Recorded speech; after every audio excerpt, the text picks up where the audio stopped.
दोस्तों, आपका स्वागत है हमारे चैनल में।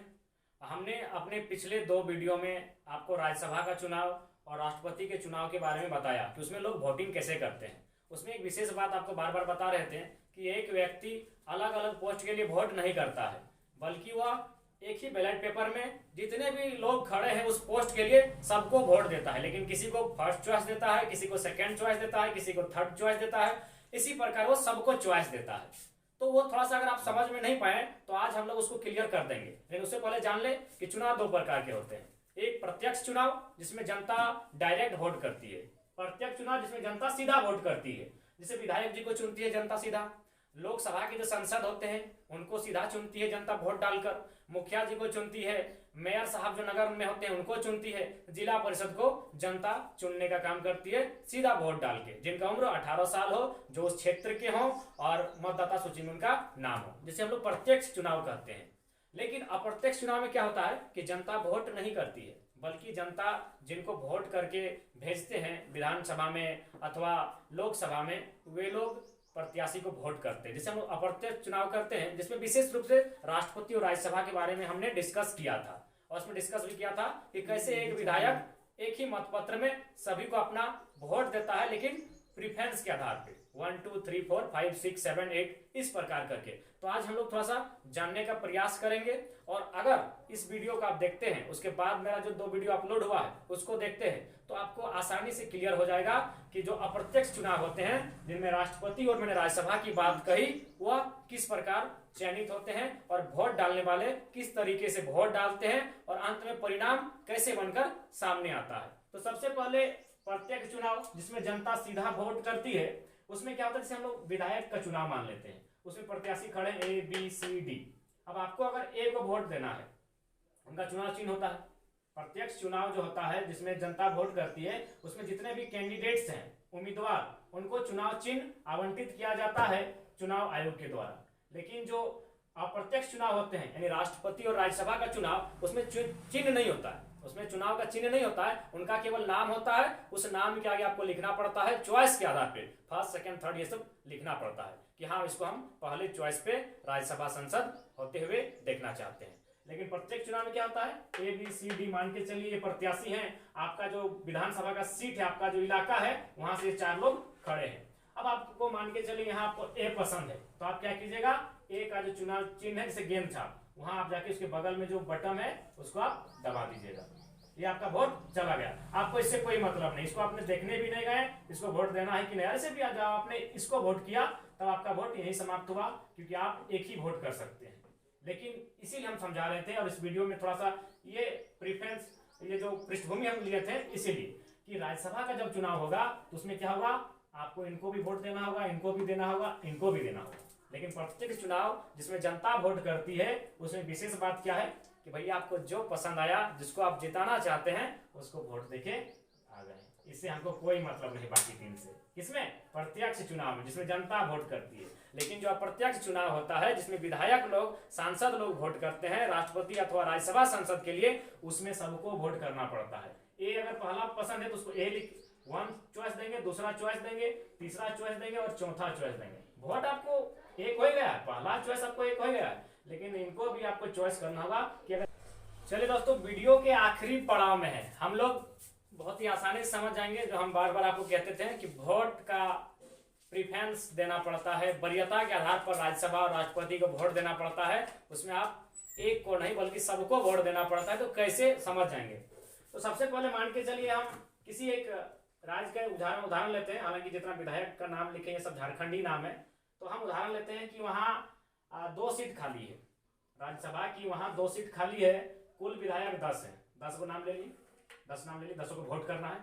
और जीत के लिए आपका 4 बन रहा है, क्योंकि फॉर्मूला वही है 10 और जो सीट खाली होती है +1 फिर +1, तो 10/3 +1 यानी रिजल्ट आता है 4। यानी जो 4 वोट लाएगा, 10 विधायकों में से 4 का वोट जो अपने पाले में लाएगा वो राज्यसभा सांसद बन जाएगा। लेकिन 2 सीटें यानी 2 जन को 4-4 लाना होगा। तो ऐसा अगर नहीं होता है तो फिर क्या होता है, अगर मान के चलिए दोनों में से कोई 4 नहीं ले पाया, तीन तीन लाया, प्रत्याशी ज्यादा है, तो क्या होगा, तो उसी को जानते हैं, उसी को कहते हैं वोटों की वरीयता, कि वरीयता के आधार पर आपको वोट करना पड़ता है। अगर पहली वरीयता के आधार पर आप जीत गए तो ठीक है, नहीं तो दूसरी वरीयता यानी जो सेकंड चॉइस करते हैं उसके आधार पर रिजल्ट निकाला जाता है। जैसे मान के चलिए अभी जो हमारे राज्यसभा चुनाव झारखंड में 3 प्रत्याशी थे, शिबू सोरेन, दीपक प्रकाश, शहजादा अनवर कांग्रेस से, ये जेएमएम से थे, थोड़ा सा लिख देते हैं, जेएमएम, ये बीजेपी है और ये कांग्रेस है, ठीक है। अब ये यहाँ से लेकर यहाँ तक के जो 4 हैं ये जेएमएम के विधायक हैं, ये आपके 3 बीजेपी के विधायक हैं, ये 2 कांग्रेस के हैं, एक है वामपंथी से, यानी इनको अभी थोड़ा निर्दलीय मानते हैं क्योंकि इनका प्रत्याशी कोई खड़ा नहीं है यहाँ, बाकी इन तीनों पार्टी से कोई प्रत्याशी खड़ा है। तो जेएमएम के 4 विधायक हैं, तो वे लोग क्या करेंगे, जैसे मथुरा प्रसाद महतो पहला चॉइस भाई जेएमएम को ही देंगे ना, तो शिबू सोरेन को ये पहला चॉइस दिए। तो इसका मतलब ये नहीं कि वे इनको वोट नहीं दे सकते, अगर इनका मन है तो ये इनको भी तीसरा चॉइस, क्योंकि 3 प्रत्याशी हैं, इनके पास 3 वोट है, 1 2 3, इनके वोट का नाम क्या है, जितना प्रत्याशी उतना वोट है इनके पास, लेकिन एक ही पेपर में देना होगा। शर्त यही है कि उनको अलग अलग नहीं देंगे, अलग अलग देते तो दोनों सीट ये क्लियर कर देगी, क्योंकि इसके पास 4 विधायक है और 4 ही लाना है, तो ऐसा नहीं होता है। बल्कि इसमें क्या होता है कि आपको एक ही पेपर में, एक ही बैलेट पेपर में सबके नाम के अनुसार, अपनी चॉइस के अनुसार वोट देना पड़ता है। तो मथुरा प्रसाद महतो ने जाहिर शिबू सोरेन को अपना चॉइस दिया कि शिबू सोरेन राज्यसभा सांसद, 1 नंबर उनको दिया। जगन्नाथ महतो भी जेएमएम से है, उन्होंने शिबू सोरेन को चूज किया एक चॉइस। सुदीप सोनी भी जेएमएम से है, जोबा मांझी भी जेएमएम से है। इन चारों ने शिबू सोरेन को अपना वोट दिया प्रथम चॉइस बोल के, लेकिन इन्होंने क्या किया, सेकंड चॉइस में दीपक प्रकाश को रखा। चलो भाई सेकंड चॉइस का जो वोट मेरा बनता है वो दीपक प्रकाश को देते हैं, और तीसरा चॉइस उन्होंने शहजादा को दिया। हालांकि ये बाध्यता नहीं है, फर्स्ट चॉइस का वोट आपको देना ही देना होगा, सेकंड थर्ड आप दे या ना दे वो आपकी मर्जी है, लेकिन फिर भी क्योंकि चुनाव में सेकंड चॉइस के मत का भी मूल्य होता है, इसलिए देते हैं। तो इनको सेकंड चॉइस दिया, अब इनको थर्ड चॉइस दिया। अब दोनों महतो की बारी आई, ये बीजेपी से हैं, तो जाहिर सी बात है ये पहला चॉइस बीजेपी को देंगे, यानी इन्होंने बीजेपी को पहला चॉइस दिया, दूसरा मान के चलिए शहजादा जी को दिया और तीसरा शिबू सोरेन को। इस तरह सिन्हा ने भी क्या किया, पहला चॉइस, क्योंकि जो जिस पार्टी से, बीजेपी से ये तीनों हैं तो उनका तो तीनों वोट बीजेपी कैंडिडेट को ही जाएगा, यानी 1 1 1 इनका चॉइस। अब क्या हुआ, इरफान अंसारी, ममता देवी कांग्रेस से है, तो उनका वोट किनको जाएगा, कांग्रेस प्रत्याशी को। वोट का मतलब चॉइस, पहला चॉइस उनका कांग्रेस को जाएगा, लेकिन बाकी वे जिनको नहीं भी पसंद करते हैं, जो उनकी पार्टी के नहीं भी हैं, उनको सेकंड थर्ड चॉइस में रखते हैं।